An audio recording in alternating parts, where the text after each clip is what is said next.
point your attention to the tagline, which is, when you talk about a 50-year vision, it's not that you have 50 years to figure it out. No, it's the decisions that you make today. That's what ripples through time, right? That's how you create a legacy. So in terms of, next slide, in terms of how we now segue into your part of the morning, and mission possible, just building on Rick's great commentary, because you can sure get a crowd going. Not coffee first thing in the morning. And my mind's gone back 15 years ago when we launched the water conservation strategy for British Columbia, which Eric was part of that working group. And then going back 15 years ago, that was actually the first true partnership in terms of government and non-government to actually try and do something. And we learned a lot 15 years ago, which is what we've been trying to apply those lessons learned for the last decade. But I think one of the points I wanted to make, and that's why I wanted to give you the cue, Rob, is that you got to be working in tandem with the highfalutin vision and the grounded stuff. And so that's the reason why Eric Richmond, as chair of the CAVI leadership team on the island, why it was so important that he gave a bit of a context, because we have been working at doing things on the ground, because you got to demonstrate success. And so interregional collaboration is very real. And so it was formally launched 2 years ago when we went to the 4 boards and also Metro Vancouver and asked for endorsement of collaboration of local government staff, so that rather than reinventing the wheel, that people would begin to pool resources and beg, borrow, and steal from each other, whatever it takes to do things more effectively and efficiently and affordably, whatever, to work towards those common goals. And what we're in the process of doing now is, rather than having, like we did in 2012, the standalone events in each of those geographic regions, capital, Cowichan, Nanaimo, Comox, but now actually having what we're calling the interregional team, that group of champions from local government, and we're actually working on specific stuff, because every geographic region has a plan, right? You've got the Cowichan plan, there's the Nanaimo Drinking Water and Watershed Protection Plan. And to a large extent, visions have been created. What we're about is implementation and integration on the ground, and it's a grinding process, but you need the highfalutin vision, the background 2065, working in tandem with the on-the-ground stuff. So that's your segue to tell us about your perspective as the chair of the Cowichan board, right? How you see the next steps, or the first steps, in how we work towards settlement, economy, and ecology and balance. Rob Hutchins, Mayor. Just what you wanted first thing in the morning. And those who've been to these things before, you know that I will catch your, I'll get you next. Because you want to talk, I can tell.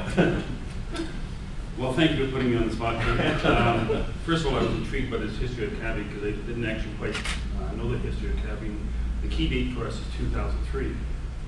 And that was a key date for the Cowichan Valley Regional District. We had a crisis moment.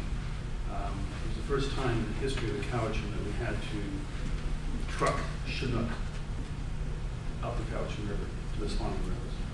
It was the first time that we experienced a drought of such significant nature. The North Arm dried up. And unfortunately, we tend to not plan ahead for 2065. We tend to respond to crisis. And this is a classic example. We had a crisis, and we got a change occurring. And that galvanized the community and the people that love the Cowichan Valley and the Cowichan River. So our past practices of literally raping and pillaging, as we grew our communities and grew wealth for our families and our businesses, the environment was not respected. And so we did harm. But that harm really didn't occur, didn't really come to understanding until the crisis occurred. And what's remarkable in the last 10 years, because of climate change, we've had 2006 drought. We had a 2009 flood, and then 2012 we had another drought. 3 times in the last decade, we've had to truck Chinook up the Cowichan River. 3 times. There's a change occurring.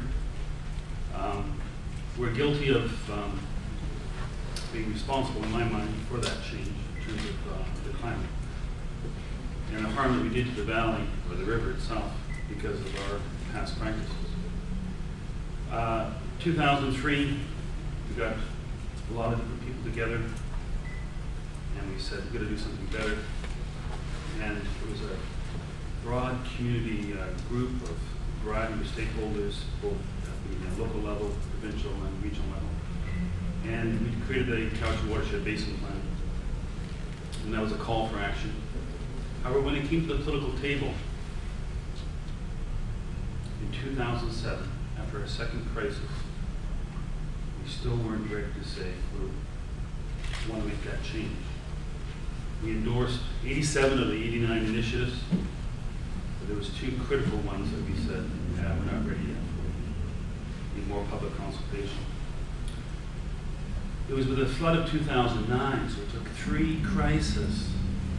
Finally, we took action. And we formed a board. It was a true partnership between the regional district, member municipalities, littoral areas, and the Cowichan tribes. I was asked to co-chair the mayor of the town of Ladysmith. Why would the mayor of the town of Ladysmith, not even living in the Cowichan Basin, he asked, but the whole idea was we need to make sure that there's a regional approach. This is not an interest-based approach, this is a regional approach. And also the chief of the Cowichan tribe, Lydia Whitson at the time, was co-chair. We are a true governance board. We're fortunate to have people like Honorable David Anderson sitting on that board. And we have a co-chair, and it's a true co-chair between the Cowichan tribes and the regional district representative. But we also have a very strong technical advisory committee of about 35, 40 people that advise this governance board. We made great strides. We finally got to thinking about what Kim and others have said, watershed thinking. It took me a while. What does it mean to think like a watershed? And we finally got us all thinking like a watershed. This action here is going to have an impact over here. So we've made great strides. This is funded by the whole regional district. So the taxpayers in North Oyster, by the Nanaimo Airport, taxpayers of Ladysmith, taxpayers of Shawnee Inlet,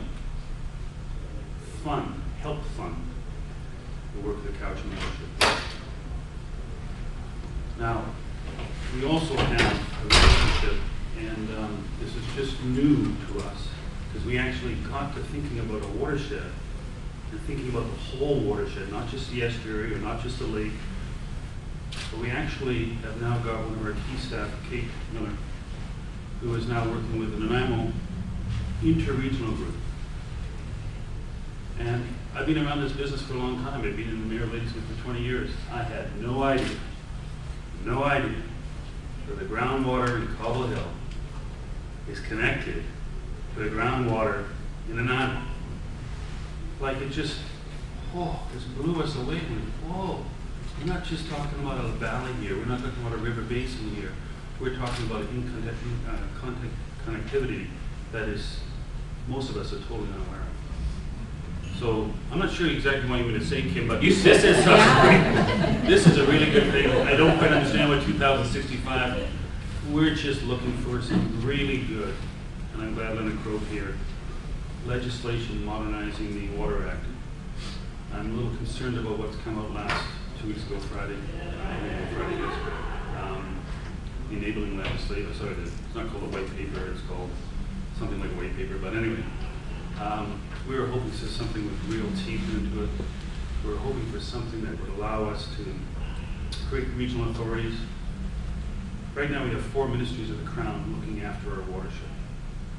4 ministries of the provincial Crown. We also have DFO. To be frank with you, next to the regional government and local government, we haven't managed the watersheds well. And we know we can do it better, close to home. And we're looking for some meaningful action, Leonard, in the spring legislation that allows for authorities to develop within watersheds and make something happen. to not only restore, but protect and ensure that this incredible asset, which is, in the previous slide here about healthy water security, Yes. when I looked at that, it indicates that everything is equal, but if this isn't here, nothing else will happen. And we have often spent too much time on this, and this is neglected and is not paramount, nothing else will be successful. And we've got to spend some time doing that and giving life back to what we once had. Anyway,